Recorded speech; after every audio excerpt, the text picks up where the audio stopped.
Hey YouTube, this is Webb from Twin Cousins Reptiles, and this is my top 10 favorite leopard gecko morphs 2018.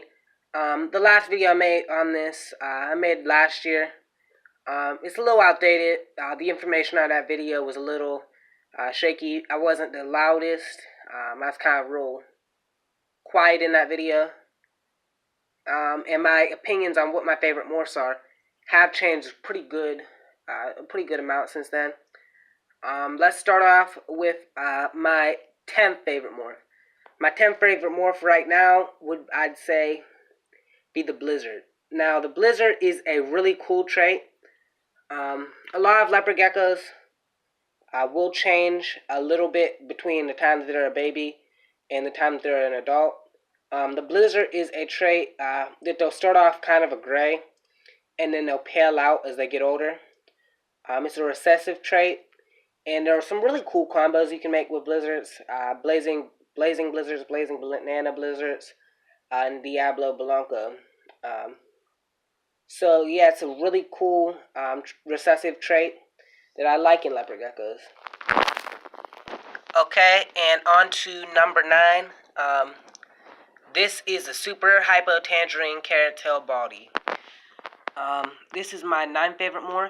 It's a lime bred trait. These girls are a little, what's the word? Excited.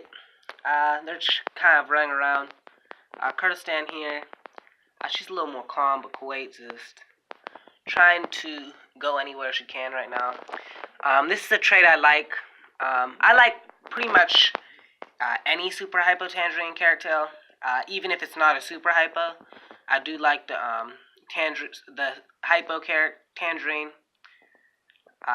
Most of the ones I see are either hypo tangerine carrot tails or super hypo tangerine carrot tails.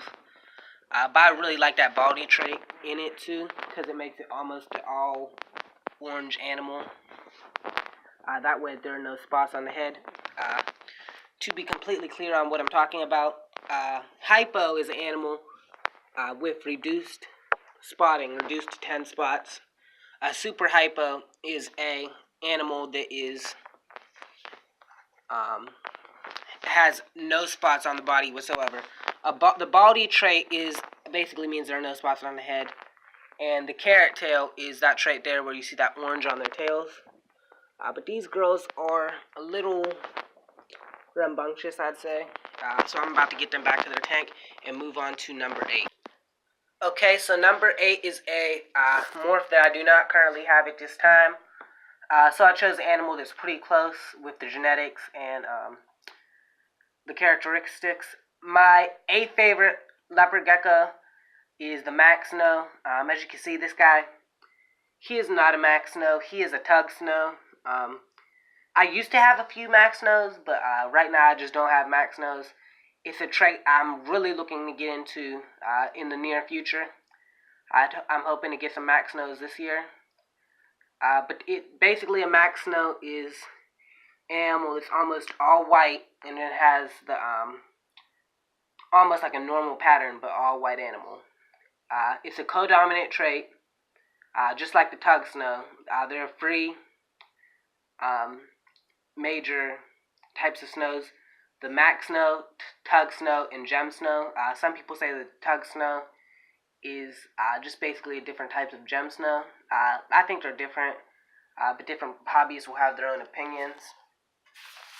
And now is time to move on to number 7, which is also a trait that I don't have. So I'll get an animal that looks pretty close to that trait. Okay. This is my 7th favorite morph, which would be the bell albino. This girl is actually not a bell, she's a Tremper, just a very dark Tremper jungle. But she almost looks like a bell. I might have to test cross her. I'm not. From what I hear, the breeder sold her as a Tremper, but I'm not completely sure. She does have some bell like characteristics. Basically, a bell albino is a recessive trait. There are 3 types of albinos: the rainwater albinos, Tremper albinos, and bell albinos. And with those traits, you can make a lot of cool combos. Some different things you can make with any of the free strands of albinos, but some things you have to use a certain albino trait to make that morph.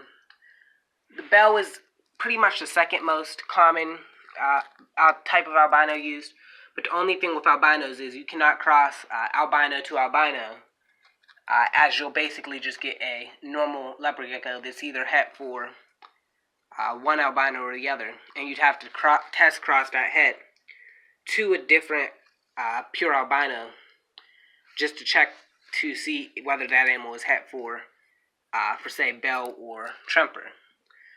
So for that reason, I did try to keep bells out of my collection because I mostly was working with Trempers.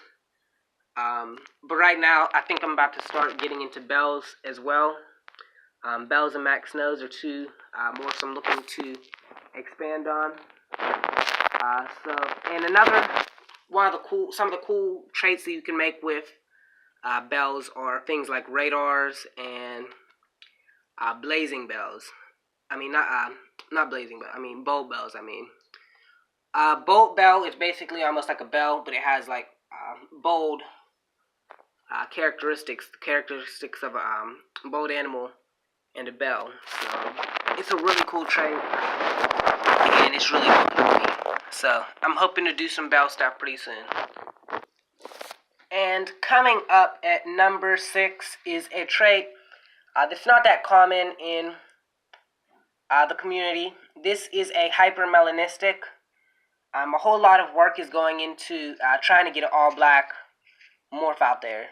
A lot of people call it the black pearl. It's a whole complex. For the most part, it seems to be a recessive trait where the animal carries a whole lot of melanin in them. I got this girl actually a few years ago. About 4 or so years ago. She's a little small, the smaller side. But yeah, it's a real cool trait, and it is something that's still in the works per se. There's still a whole lot of work going into creating a completely black animal. Some people have done it already, but the genetics and out of it are still a little what's the word? They're not completely sure about certain things in it, and they're trying to cross it to some other stuff to make even darker animals. So time to move on to number 5, which is an animal I don't have, so I'll just sit here and talk about this animal. It's an animal I did show in my other videos, but unfortunately he did pass since that video, which is a bandit. This is actually a third trait I'm actually looking to get into. Probably won't this year. Maybe pretty soon, later on this year. But the bandit trait is basically a leopard gecko. It looks almost like a bolt, and they will have like a band across the nose, and they'll have basically almost like a circles or a bolt pattern per se. It's hard to show without either like a picture of one or actual bandit, but that is my 5th favorite morph, so I'm about to show you guys my 4th. Okay, number 7, what number I may have been on? Number 4, Sunglow. This actually is not a Sunglow. This is a super hypo tangerine carrot tail. But she looks like a Sunglow. She's het for raptors, so she does have a bit of that color in it. But this is kind of what a Sunglow will look like, except Sunglows will have a bit more. They're a bit brighter, to say. They're not like orange. They're more of like a bright orange. A Sunglow is basically a cross between a tangerine and a Tremper albino, but not a super hypo tangerine, just a tangerine, pure tangerine, without the hypo or the Actually, I think they do have the hypo, but not the super hypo. So, it's a real cool morph, but it's not just a cross between those. It's a little more complicated than that. It's a real cool morph, but it's not one of the morphs that you'll see. It's an older morph, but it's not one that you see quite as often. Okay, so my number 3 favorite morph. This is a morph I've always liked. It's really 2 morphs. The animal I have here is a apter. Apter stands for albino patternless. I'm not sure if it stands for tangerine or Tremper orange. I think it does stand for tangerine. And raptor is red-eye albino patternless tangerine orange. And the only difference between an apter and a raptor is that red-eye trait, which my boy here lacks. He's just an apter. But they're still a real cool trait. It's a cross between those 3 different morphs. And that what I really like about them is just that stunning cross between like almost a yellow animal and a orange. See all that yellow and orange? And I really like the head on him too. Like it almost shows all that yellow and orange, like the orange spots. But for the most part, he's pretty much all patternless. He does have that one spot there, but it's just a real cool cross combo morph I like. Okay, here I have my second favorite morph. I was actually pretty close to making this my first favorite morph, but I guess I kind of like the other morph that I don't have a little more, but it's a cross between this morph and another morph. So as you can see, these are Trempers. I actually have like 7 or 8 Trempers right now, but he's a little feisty. This is my male Tremper right here. He's just a normal Tremper. And this is, I haven't named her yet, but she's one of my new Tremper jungles. Really cool trait. A Tremper is a recessive, just like I was explaining with the bell.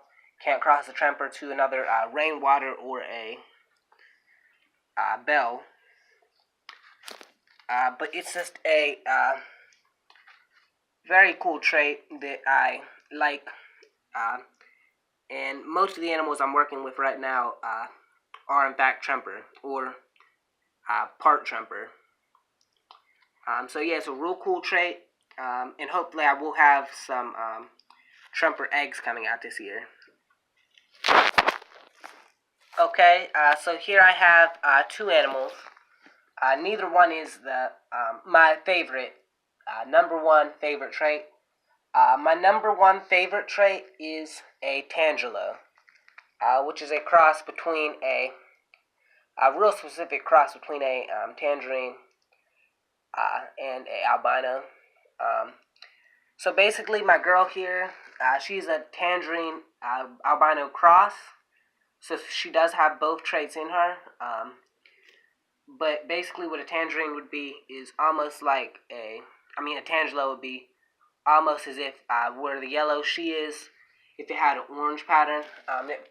Basically it's created by Ron Tremper, just like the Tremper albino was, and the I believe he created the Sunglow as well, and the Bandit too. He did a whole lot of good work for the leopard gecko community. Kind of created the morphs in that. He's pretty much the man for leopard geckos. But the Tangelo is my number 1 favorite morph. So like and subscribe to this video. Subscribe to this channel. And tell me what your favorite morph is down in the comments. Thanks for watching. Bye.